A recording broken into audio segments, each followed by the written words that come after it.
Hi, welcome to StatStuff. I'm Matt Hansen. This lesson is part of an extended series on hypothesis testing in the analyze phase.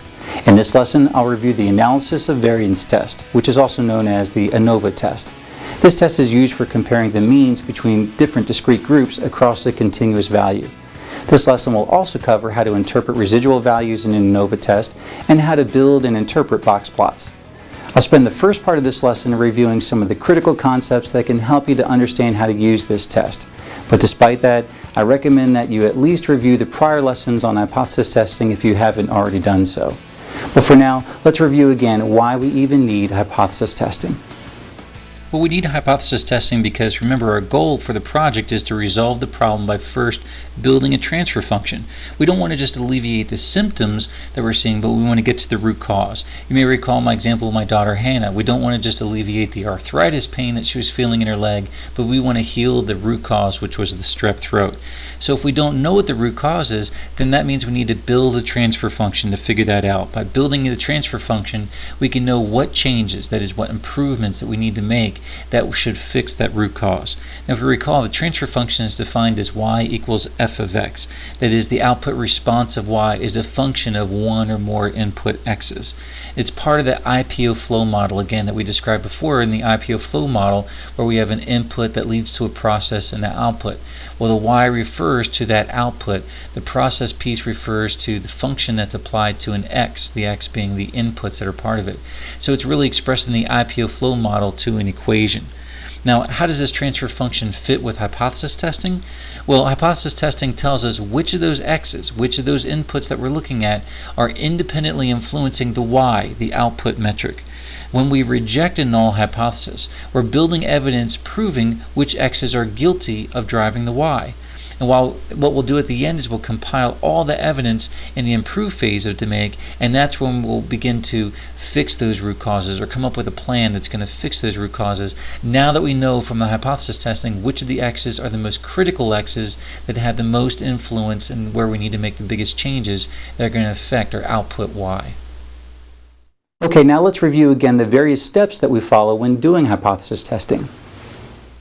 At a high level, the steps begin with a four-step process, which was starting with a practical problem. We're stating the problem as a yes or no question, and then we want to convert that problem into a statistical problem. That's going to help us to figure out which is the right statistical tool or method we're going to use to help figure out how we're going to do the analysis. And then we apply that statistical tool or concept on it, and then we interpret the results from that and come up with some analytical answer. And then from that, we would interpret the analytical answer into some practical solution or some practical way in applying that so it would make sense to us.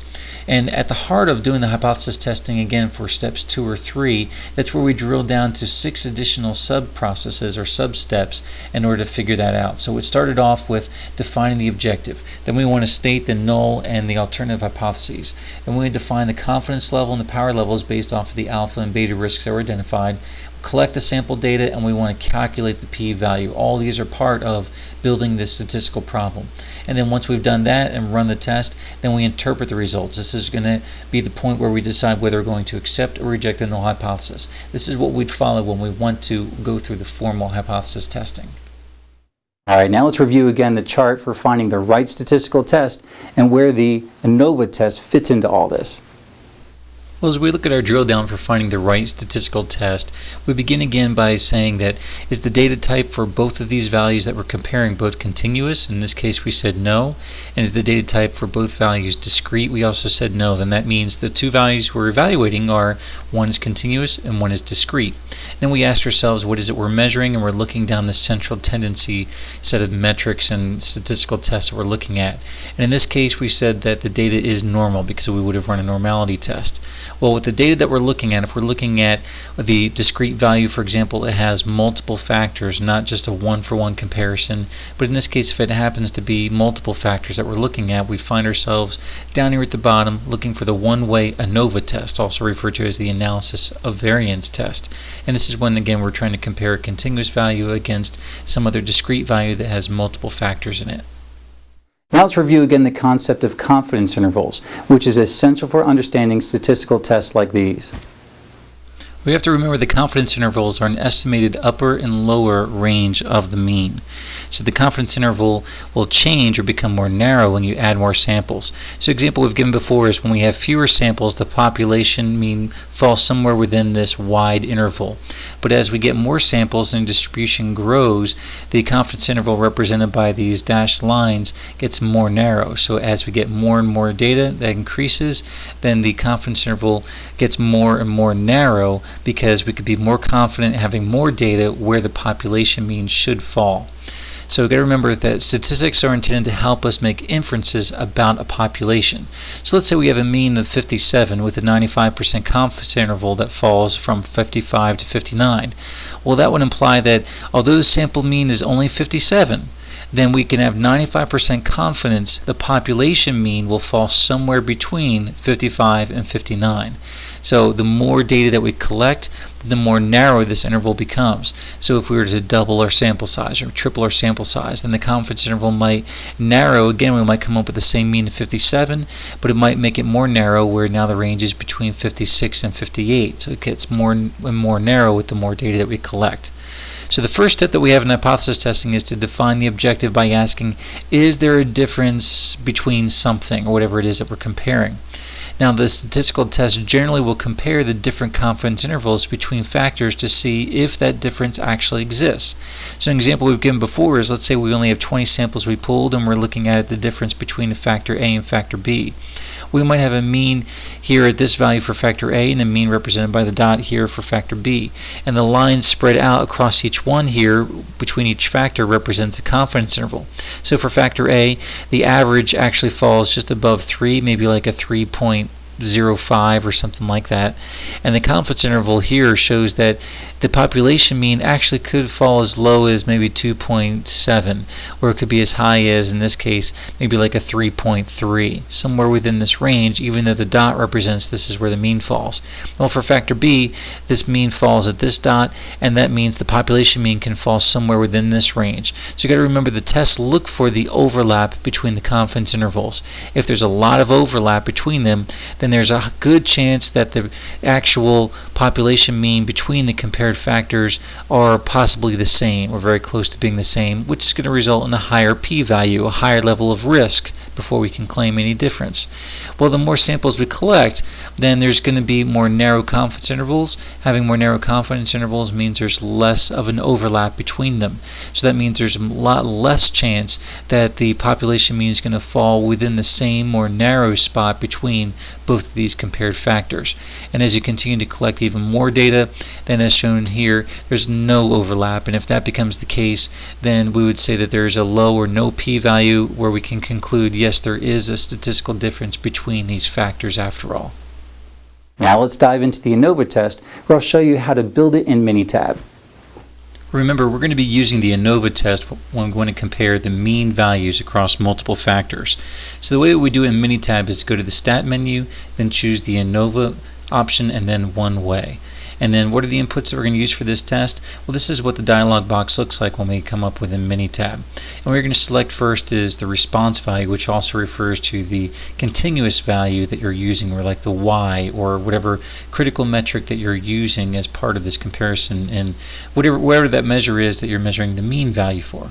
And then you're also select the factor here that refers to like the X value. Usually it's the factor that has the 2 or more discrete values that you're going to be comparing those means against. So it's going to be splitting your data, splitting this metric value across whatever multiple factors or groups that you have represented in the discrete values here for this factor. And what you could also do in here is you can select the graphs option, and by going into here you can select some of these options that are in here. Sometimes I like to select the box plots of data as a way to see box plots for the results that come out. Another option I like to look at is looking at the residual plots, and this will be a part of what we'll discuss in this lesson. So a great way to see that is if you select the 4-in-1 option, where you can see the 4 different charts that come out as a review of the residuals. And again, we're going to cover this later on in this lesson. Now the ANOVA can get pretty complicated, so I'll spend the next few minutes going over what the typical results look like from an ANOVA and how to interpret those results. Well, it's critical for us to try to understand how to interpret the results from the ANOVA test. So I'm going to go over as an example of a typical output you might see from the ANOVA test from within Minitab, and then we'll separately explore each of these sections because it's broken down between a summary and detailed portion. So this is the overall output you might see for a typical ANOVA test when you have one mean value, again one metric that you're comparing, a continuous value, and split across a factor that's broken down in different groups. In this case, this discrete factor that we're looking at has 5 different groups, so it calculates the mean for each one. Well, over here in the upper section, this is the summary portion that shows the results of the test in a summary. And then we've got the detailed portion down in the bottom. So what we're going to do is explore each the summary and the details separately to see how to interpret them. So first, let's just look at the summary portion of the ANOVA results. So let's look at that summary portion of the ANOVA results, and let's break that down to a lot more detail. So again, we've got this kind of output that comes out from it, so let's explore this upper portion which represents the summary part of the output coming from the ANOVA. Well, one of the first things to look at is this section here. This is where it's referring to our metric that we're looking at, the continuous value. This represents the results that are for what's between, and this portion down here is what's within. And that's going to be important when we look at the separate calculations that are within this summary. So first we're going to start off with the sources of variation that are listed in here, so it separately lists those in that column. Then degrees of freedom, that's per source. All it takes is here the number of unique values, like the number of unique discrete values in your discrete factor, subtracting 1. So the fact that this is 4 as a degrees of freedom tells us that there were 5 unique values. So we take the 5 minus the 1 and it becomes 4. Next to that is the column of the sum of squares, like the variation that you might have per source. And then from there you have the estimate of the variation from each source, which is simply taking the sum of squares value divided by the degrees of freedom to come up with this. And then next to that you've got the F ratio, which is taking the MS for what's between in this column here, and in this row here, and dividing that by the MS for what's within, the one beneath that, to come up with this F ratio. And then finally off to the right you've got your p-value that we typically look for when we use a statistical test. Underneath of here we've got the unexplained variation, which is equal to 1 standard deviation, and then off to the right underneath this section here is the percent of variation that's within the response value, which in this case is metric A, as explained by our factor. So how much of our response, how much of our continuous value can be explained by the factor that we're using to apply against that in this ANOVA test. And we calculate that as the sum of squares factor divided by the sum of squares total. So with all this complex stuff, quite honestly, we don't necessarily need to look at all the details. A lot of folks can, and if you want to get very technical, that's very possible. At a real simplistic level, when I look at a test like this, one of the first things I look for is the p-value, like in a typical statistical test. I look for the p-value, and I compare the p-value with our alpha risk level that we've already identified. So in this case, with a p-value of 0.091, it's basically a 9% for our p-value. And if we identified a risk of like 5% or 0.05, which is the default typically, but again, your organization might do it very differently, but usually you'll see a default of about 5% for risk. Well, in this case, we're saying if the p-value is less than our alpha of 0.05, then there is a statistical difference between these values that we're looking at. In this case, since the p-value here is greater than the 0.05 of our alpha risk, then we would say there is not a statistical difference between this factor and its influence on the response metric. Also, we would look at the r-squared value that's in here. The r-squared, or like the r-squared adjusted, might interpret for us the practical amount of difference that exists. So in a practical way, because it's the amount of variation that can be explained by our factor, then if we did have a p-value that was statistically significant, then it would be important for us to look at this r-squared value that's on here, because it would tell us how much of that can be explained by this factor. So it's important, again, first start with the p-value, and then if that is significant, then we look at the r-squared value to tell us, at least from a practical standpoint, how significant it is. Now let's look at just the detailed portion of the ANOVA results. Let's look at the detailed portion of the output results from the ANOVA, and in this case again we've got the same total value here represented from the session window of what comes out of the ANOVA test. So we're going to explore this lower portion that represents the details, and let's kind of break this apart like we did with that summary portion. It starts off where the factor that we use in the ANOVA test, each of those values represented for that factor, that is each of those discrete values, in this case it was a color that was used, well those are all listed here. So if you have 30 different factors, unique values within that discrete factor, then you're going to have 30 items listed, all listed down in your session window. In this case I only had 5 discrete values listed within here. So next we've got next to that the count for each of these unique values, how many times those showed up within the data. So there was only 14 times that blue showed up, as well as 14 times for green, and so on. And white was represented the most here with 30 values. And then next to that we've got in this column the means for those unique values. Again, the intent of this type of test is it's taking our metric, our response value, our metric A that we defined here as our response, and splitting that into these 5 different groups because they represent the unique attributes or discrete values in this factor that we identified. So it's calculating the mean for each of these. So the mean for all those records, the 14 records show up for blue, for that metric comes up to 524. And then for the 14 records that have this level of green associated with it, that mean value is 362, and so on for each of these. Next to that, it calculates for us the standard deviation, again according to each of those different attributes within the factor. And then off to the right of here we've got the illustration of the confidence intervals for each of those unique values. So it's showing in here the star represents the average where it falls on this scale listed off the bottom. The star represents the average as recorded here, or the mean that's recorded in here. But then the lines going off to the sides represent the confidence intervals. So as we normally have interpreted confidence intervals, for this first one for blue, we said the mean is 524.9, or about 525. Well, this star represents the 525 on this scale that in this example is running from as low as 240 to something above 600. So at this point it represents the 525. However, with only 14 data points, it has a wide confidence interval, a wide range here.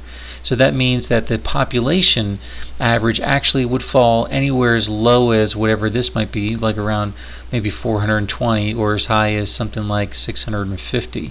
So even though our mean value for the sample is about 525, the population mean, the population average, will fall somewhere within this interval.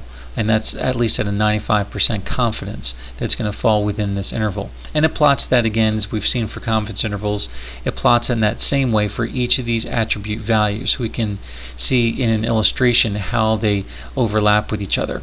And that's the next critical thing, that it's looking at the overlaps within each of these confidence intervals. And it's based off of these overlaps that it uses it to calculate what the p-value would be.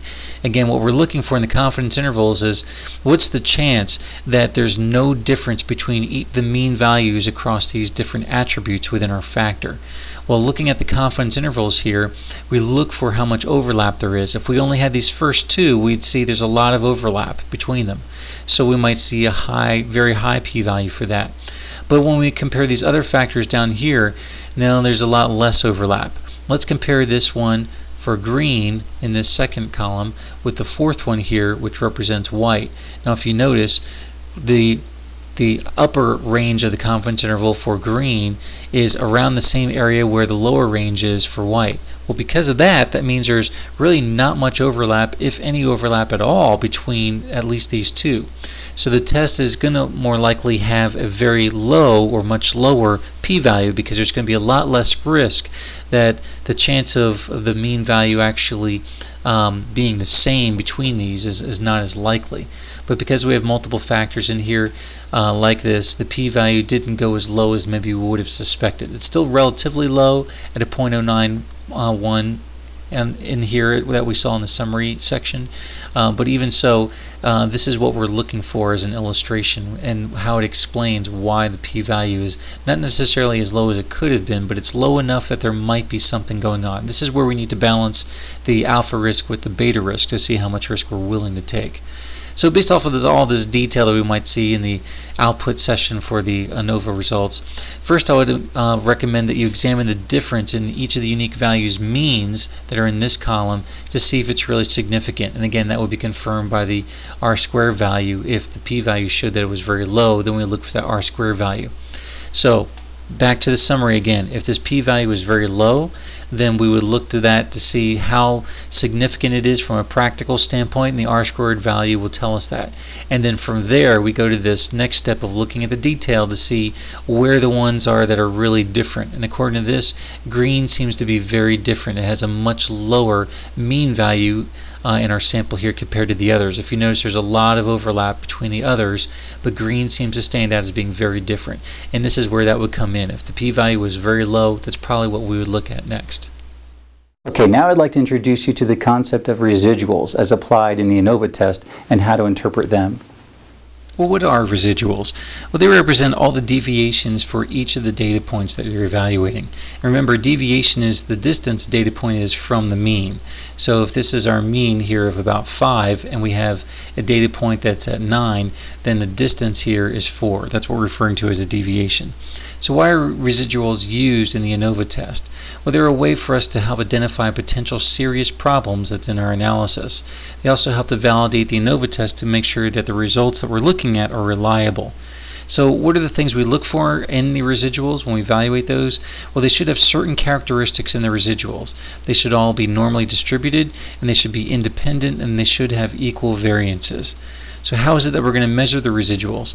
Well, as I showed previously, in the ANOVA dialog box, you're going to select the Graphs button, and in the Graphs box, you're going to select the 4 and 1 in the residual plots section. And here's the example of what the residuals output would look like if you choose that option. And we're going to explore next is breaking these different parts apart in here, and then see if it does meet the requirements for whether we can trust the data or not that we plug through the ANOVA test.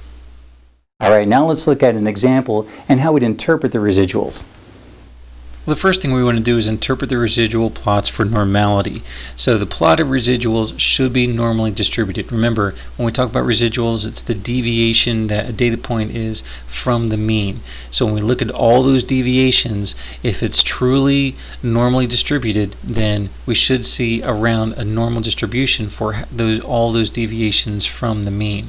So the actual overall output that comes from the residuals graph from Minitab, we'll look at this left-hand portion. We'll blow that up here. And what we're looking for is we've got the normal probability plot that's on here, and we've also got a histogram that's listed. And what we're looking for is something that looks like a normal distribution. Now, there's no Anderson-Darling test that's on here, nothing that statistically tells us whether it's normal or not, but we can see from the general way we would interpret a normal probability plot like this, it looks like it's normal. It looks like all these data points tend to fall on this line, and even though this is kind of obscure here, we might not know if this is normal, but the fact that this probability plot has all these data points falling really closely to the line, that tells me that this probably is normal distribution like I would expect for our residuals. Well, the next part of the residuals that we want to look at are the equal variance and independence of the data. So they should be plotted something like they're evenly spread out, and that's what I want to show you here. The other portion that's on this chart, again, the right-hand side we'll look at. As we blow that up, what we're going to look under this versus fits section here, we should see that the spread of the plots on either side of this line on here look similar, and that's what it does look like in this case. On either side of the line, it looks like a mirror image of the one beneath it. So that tells us that it does seem to be an equal variance there.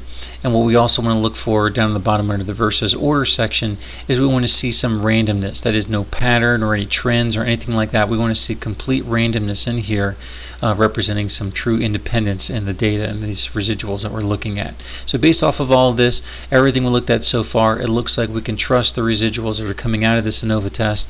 So that just gives us greater confidence that the ANOVA is probably set up correctly, and the data points that are used to fit into the ANOVA are probably correct, and so we can probably trust our interpretation of the results from the ANOVA.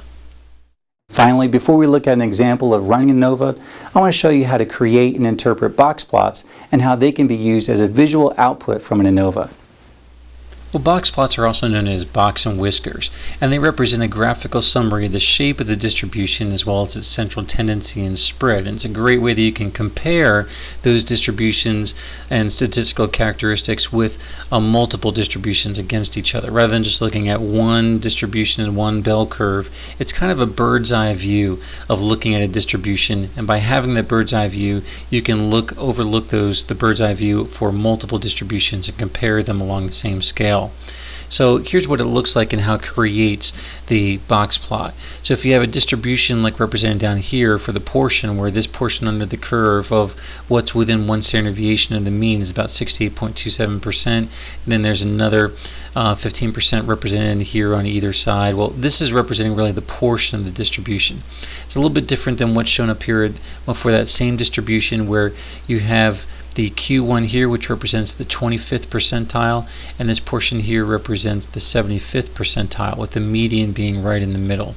So if you notice, if you were to take this distribution and you were to move yourself on top of it, kind of like to give yourself a bird's eye view, it would look like this, like you're looking down on top of the distribution, where you would see here's the portion that represents the median, and this box is drawn all the way between the Q1, the first quartile, and the third quartile. And then what's drawn off to the side is the portion of the distribution where it starts to thin out and become less, and then it's drawn up to this point here, where beyond that you have some outliers that are usually represented as the whiskers or the stars representing those extreme outliers. Now it varies a little bit from program to program within Minitab or even Excel or other kinds of options that are software packages out there of where you define this endpoint and where the outliers are defined.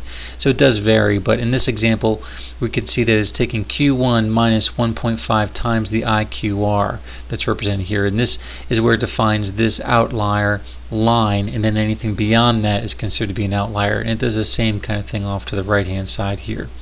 Well, as I mentioned in Minitab, you can have that option of selecting the box plots when you run it within the ANOVA test in the original dialog box that comes up. And this is the output that it looks like.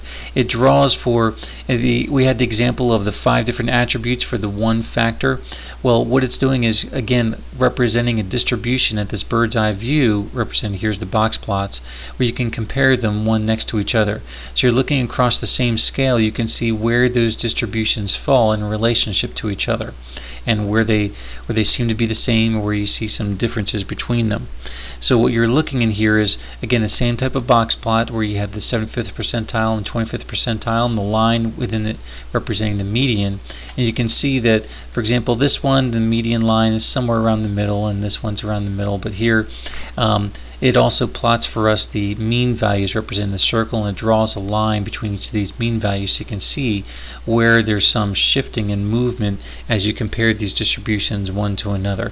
As we saw in the prior example from the ANOVA, it looked like the green was what was standing out, and now visually we can see green does seem to stand out because the others had a mean value that was all relatively close to each other, but the green does clearly seem to stand out in this case. We only had a 9% for our p-value, so it's not quite as we have a little bit more risk if we were to claim a difference for this green value compared to the others, but it's still close to the 5%, so we might just need to go get some additional data to really tell if there is a difference or not with this green one that seems to visually stand out from the others. Now let's look at an example of running an ANOVA.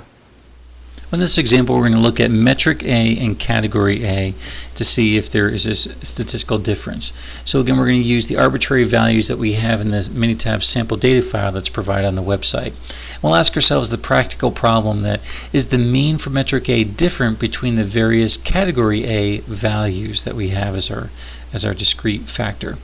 Well, the statistical problem that we'll ask ourselves is, again, stating the null and alternative hypotheses as the null hypothesis is the mean for category A, the first category A, is equal to the mean for category A's second value, and so on. Otherwise, for the alternative hypothesis, the mean for the first element, the first attribute of category A is not equal to the next one, and so on. So we're also going to define the confidence and power levels, and we'll use the default values of 5% for our alpha, which is a 95% confidence level. And we're going to type this statistical problem into Minitab like we've shown before. We're going to go to the Stat menu, select ANOVA, and then select One Way. Then we're going to select metric A as our value for the response. Then we'll select category A as the factor. Then we'll click on the graphs button and then select residual plots, where you can select the 4 and 1 option, and this is where we can look at those residual plots just to validate whether we can trust the residuals, which again tells us whether we can trust the data or not in our ANOVA test. So for this, it's the statistical solution that we'll look at. We'll look at the session window that comes out of running the ANOVA test, and this is similar to what we showed in the prior example. So in here again, we're going to look first for the p-value. In this case, it's 0.091. Now, since this p-value is greater than our alpha risk that we identified, then we failed to reject the null hypothesis, which is kind of like saying we're still accepting the null hypothesis. That is, we're presuming innocence. There is no difference between these factors. There is no statistical difference between them. And we could also look at the r-squared values if we wanted to, which I tend to favor looking at the r-squared adjusted value, since that tends to account for the number of samples that we have in our data set. Well, in this case, it's 4% of the variation can be explained by this particular factor that we're using in this evaluation. So from a practical standpoint, what do we do with this? Well, I think we can conclude that the sample that we have, the 100 samples we have altogether, is insufficient to prove that the means for metric A between each of these different category A values are any different. So we don't have enough data to prove it.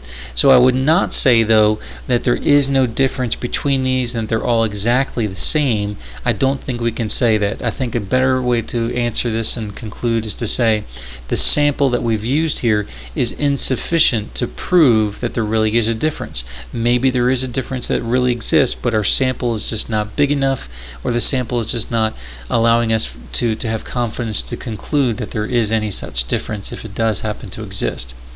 Now remember, what we've identified up here is a power level of 90%. That's using a beta risk value of 10%.